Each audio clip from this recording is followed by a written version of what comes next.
Assalamualaikum warahmatullahi wabarakatuh. Perkenalkan, nama saya Putri Amalia Muhlisah dengan NIM akhir 036. Saya dari kelas 6A Program Studi Ekonomi Syariah. Nah, pada kesempatan kali ini saya akan membahas beberapa pertanyaan mengenai industri halal dan industri syariah di Indonesia. Nah, pembahasan ini itu meliputi yang pertama itu adalah peran pemerintah dalam pengembangan industri halal, yang kedua adalah undang-undang serta lembaga yang mendukung industri syariah. Nah, yang ketiga itu adalah strategi pengembangan industri halal, yang terakhir itu adalah peran pelaku usaha dalam mendukung kemajuan industri halal di Indonesia.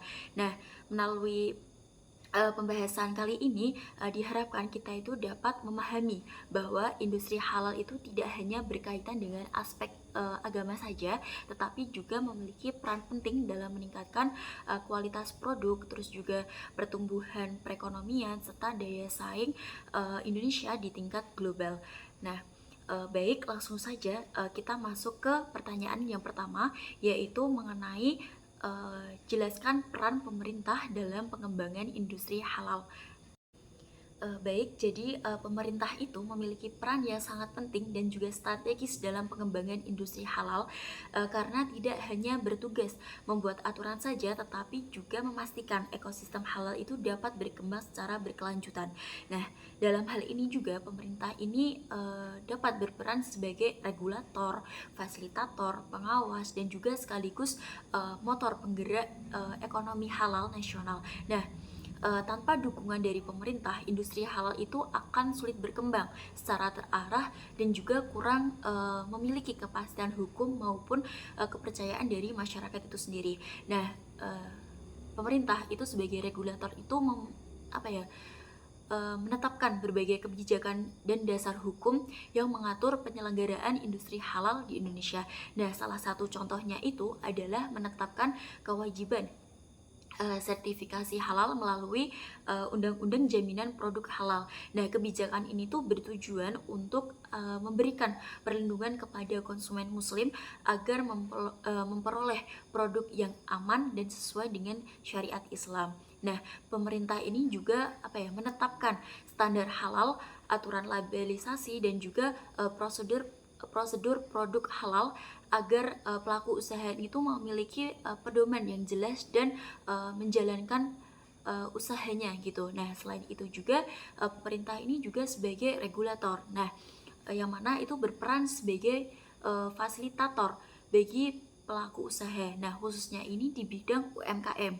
Nah, banyak juga pelaku usaha kecil yang masih mengalami kendala dalam proses sertifikasi halal seperti biaya, kurangnya pengetahuan, dan keterbatasan teknologi produksi. Nah, oleh karena itu pemerintah itu memberikan pelatihan, sosialisasi, pendampingan, bantuan pembiayaan sertifikasi halal hingga pengembangan digitalisasi industri halal. Nah, peran ini tuh penting agar produk lokal itu mampu meningkatkan kualitas dan bersaing di pasar nasional maupun internasional. Nah, dalam bidang pengawasan pemerintah ini bertujuan memastikan bahwa seluruh proses produksi itu benar-benar sesuai dengan standar halal. Nah, entah itu mulai dari bahan baku, proses pengolahan, penyimpanan, distribusi, hingga pemasaran suatu produk. Nah, pengawasan itu dilakukan untuk mencegah penyalahgunaan label halal dan juga dapat melindungi konsumen itu dari praktik yang merugikan. Nah, pengawasan itu dilakukan dengan bekerja sama oleh lembaga-lembaga seperti Badan Penyelenggara Jaminan Produk Halal dan juga Majelis Ulama Indonesia. Nah, jadi pemerintah ini tuh juga memiliki peran penting dalam pengembangan ekonomi halal secara luas. Nah, dengan dukungan yang diberikan itu tidak hanya pada sektor makanan dan minuman saja, tetapi juga pada industri kosmetik halal, farmasi halal, fashion muslim, terus juga wisata halal dan keuangan syariah. Nah, melalui promosi, pameran, kerjasama internasional, dan pengembangan kawasan industri halal, nah pemerintah ini tuh berupaya menjadikan Indonesia ini sebagai pusat industri halal di dunia gitu. Nah, hal ini tuh penting karena Indonesia ini Indonesia ini tuh memiliki jumlah penduduk muslim yang besar sehingga memiliki potensi pasar halal yang sangat luas. Setelah itu kita masuk ke pertanyaan yang kedua, yaitu jelaskan undang-undang yang mendasari eksistensi industri syariah di Indonesia beserta lembaga-lembaga terkait. Nah, jadi eksistensi industri syariah di Indonesia ini didukung oleh berbagai undang-undang yang menjadi dasar hukum dalam pelaksanaan kegiatan ekonomi dan bisnis berbasis syariah. Nah, adanya regulasi tersebut ini tuh menunjukkan bahwa negara ini tuh memberikan pengakuan dan perlindungan terhadap perkembangan industri syariah. Nah, sehingga ini tuh memiliki kepastian hukum dan dapat berkembang secara resmi. Nah, salah satu undang-undang yang penting itu adalah Undang-Undang Nomor 21 tahun 2008, yang mana ini tuh tentang perbankan syariah. Nah, jadi undang-undang ini tuh menjadi dasar utama operasional bank syariah di Indonesia. Nah, di dalamnya itu diatur mengenai prinsip syariah, kegiatan usaha, kelembagaan, hingga tata kelola perbankan syariah. Nah, melalui undang-undang tersebut, bank syariah ini tuh memperoleh legitimasi hukum yang kuat sehingga itu mampu berkembang dan juga sejajar dengan perbankan konvensional. Nah, selain itu juga terdapat Undang-Undang Nomor 4 tahun 2023 yang mana ini tuh tentang pengembangan dan penguatan sektor keuangan atau UU P2SK, yang mana ini tuh memperkuat sistem keuangan syariah nasional. Nah, undang-undang ini tuh mengatur penguatan lembaga keuangan syariah, pengembangan pasar modal syariah, asuransi syariah, serta mendorong spin-off unit usaha syariah agar industri keuangan syariah ini menjadi lebih mandiri dan juga kompetitif. Nah, untuk dalam bidang pembiayaan negara itu juga terdapat di Undang-Undang Nomor 19 tahun 2008, yang mana ini tuh tentang surat berharga syariah negara atau SBSN, yang mana ini tuh menjadi dasar hukum penerbitan sukuk negara. Nah, jadi undang-undang ini tuh penting karena itu memberikan alternatif pembiayaan negara yang sesuai dengan prinsip syariah dan juga sekaligus memperluas instrumen investasi syariah bagi masyarakat. Nah, perkembangan industri halal di Indonesia ini juga diperkuat melalui Undang-Undang Nomor 33 tahun 2014, yang mana ini tentang jaminan produk halal atau JPH. Nah, undang-undang ini tuh mengatur kewajiban sertifikasi halal bagi produk yang beredar di Indonesia. Nah, kehadiran UU JPH ini tuh mendorong pertumbuhan industri makanan halal, kosmetik halal, farmasi halal, dan berbagai produk halal lainnya. Karena masyarakat ini tuh dapat memperoleh kepastian mengenai kehalalan suatu produk dan yang dikonsumsi gitu. Nah, selanjutnya itu juga terdapat di Undang-Undang Nomor 41 tahun 2004. Nah, yang mana ini tuh tentang wakaf yang mengatur pengelolaan wakaf, termasuk wakaf uang dan wakaf produktif. Nah, undang-undang ini juga itu menjadi dasar pengembangan keuangan sosial syariah yang dapat dimanfaatkan untuk kesejahteraan masyarakat dan pembangunan ekonomi umat. Nah, dalam penyelesaian sengketa ekonomi syariah, pemerintah ini tuh menetapkan Undang-Undang Nomor 3 tahun 2006, yang mana ini tuh tentang perubahan atas Undang-Undang Nomor 7 tahun 1989, yang mana ini tuh tentang peradilan agama. Jadi undang-undang ini tuh memberikan kewenangan kepada peradilan agama untuk menangani sengketa ekonomi syariah seperti perbankan syariah, asuransi syariah, dan pembiayaan syariah. Nah, dengan adanya aturan ini, penyelesaian sengketa ekonomi syariah itu memiliki kepastian hukum yang jelas.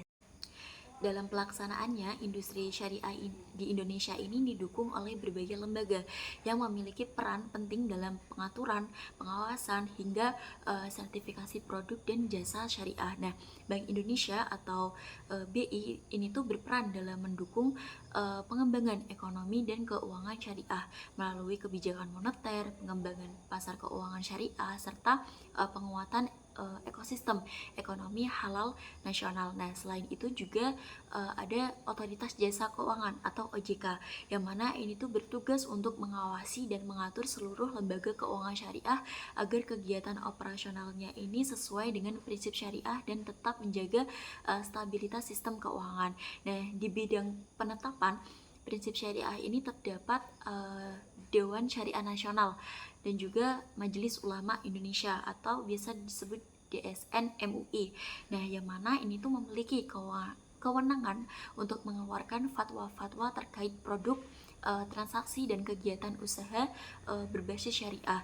Nah, fatwa tersebut itu menjadikan pedoman bagi bank syariah, asuransi syariah, dan pasar modal syariah maupun industri halal lainnya. Nah, dalam menjalankan aktivitas usahanya agar tidak bertentangan dengan ketentuan Islam.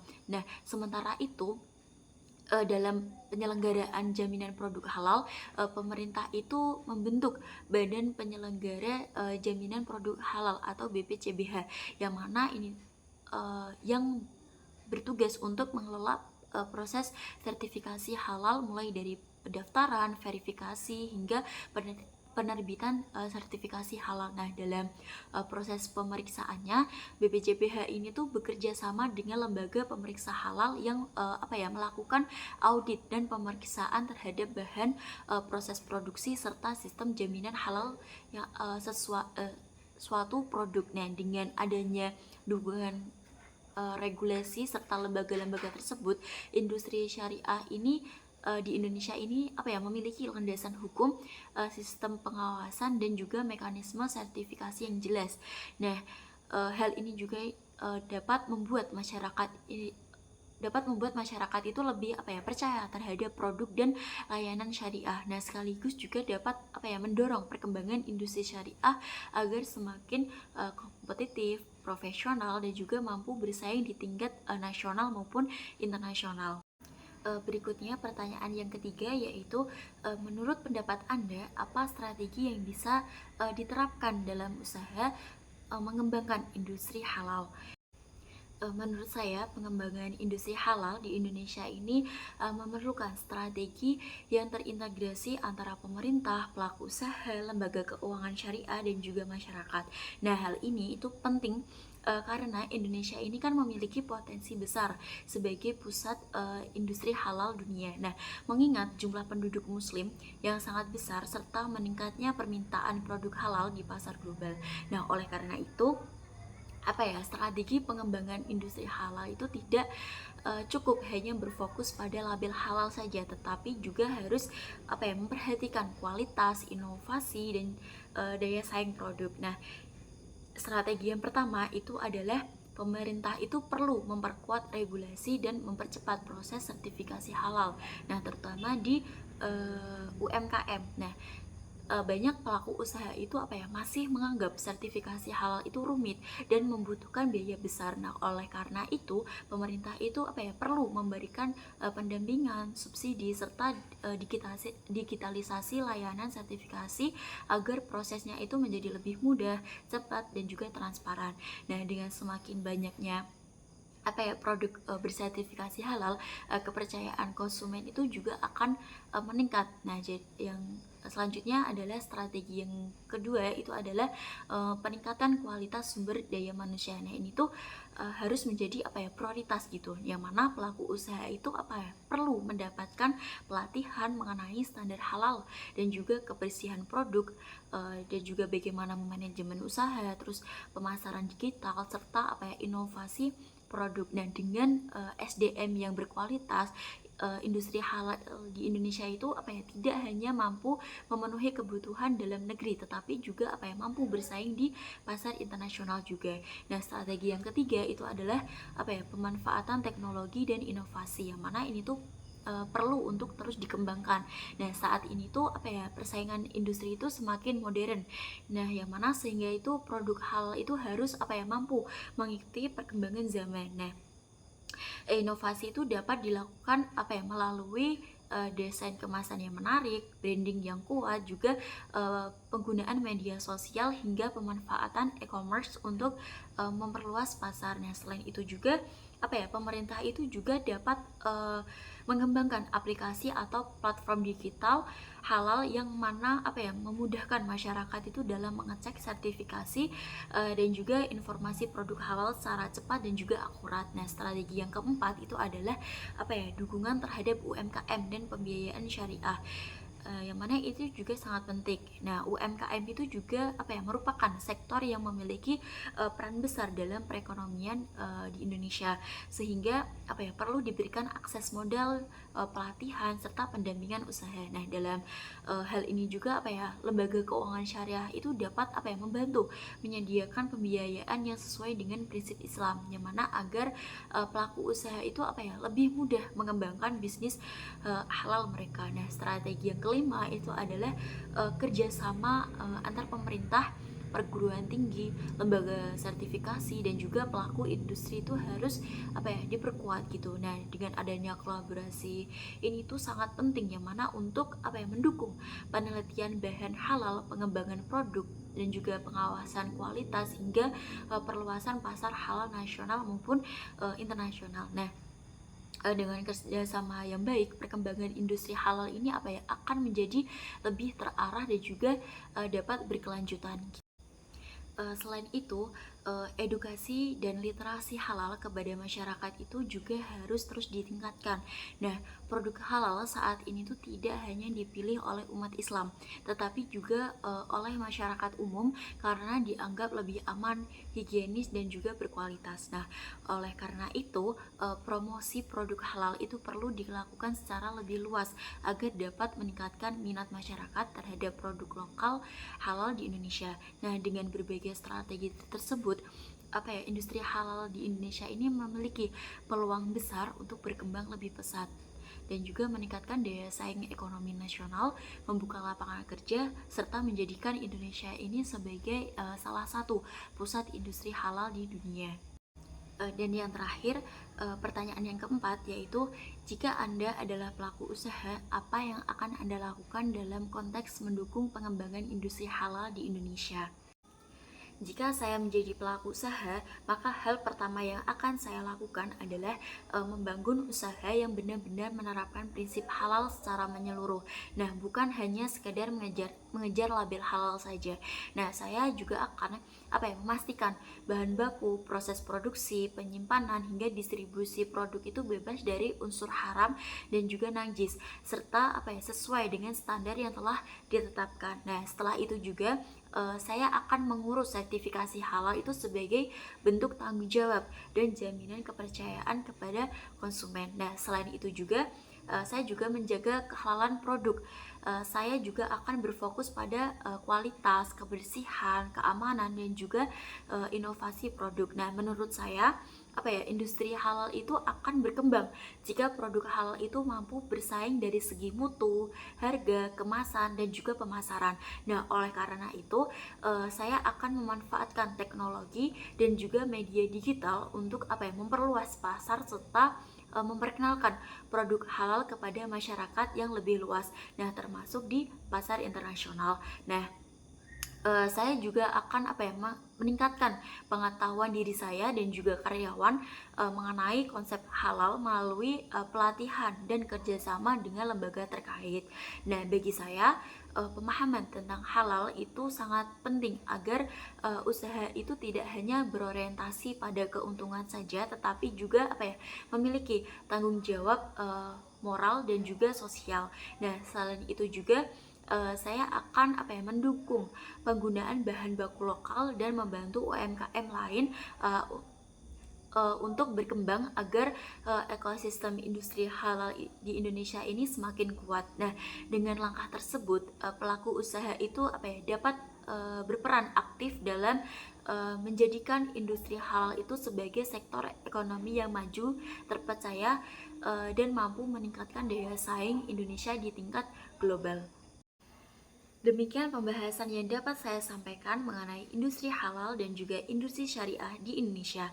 Dari pembahasan tersebut, dapat kita pahami bahwa industri halal ini memiliki peran yang sangat penting dalam meningkatkan kualitas produk, memperkuat perekonomian syariah, serta meningkatkan daya saing Indonesia di tingkat nasional maupun di tingkat internasional. Nah, oleh karena itu, diperlukan kerjasama antara pemerintah, pelaku usaha, lembaga terkait, dan juga masyarakat agar perkembangan industri halal di Indonesia ini dapat berjalan secara optimal. Nah, mungkin itu saja yang dapat saya sampaikan pada kesempatan kali ini. Saya mengucapkan banyak-banyak terima kasih atas perhatian yang telah diberikan dan saya juga meminta maaf apabila masih terdapat kekurangan maupun kesalahan dalam penyampaian. Nah, semoga pembahasan ini dapat memberikan manfaat, menambahkan wawasan, serta meningkatkan pemahaman mengenai pentingnya pengembangan industri halal di Indonesia. Mungkin saya cukupkan. Akhir kata saya ucapkan terima kasih. Wassalamualaikum warahmatullahi wabarakatuh.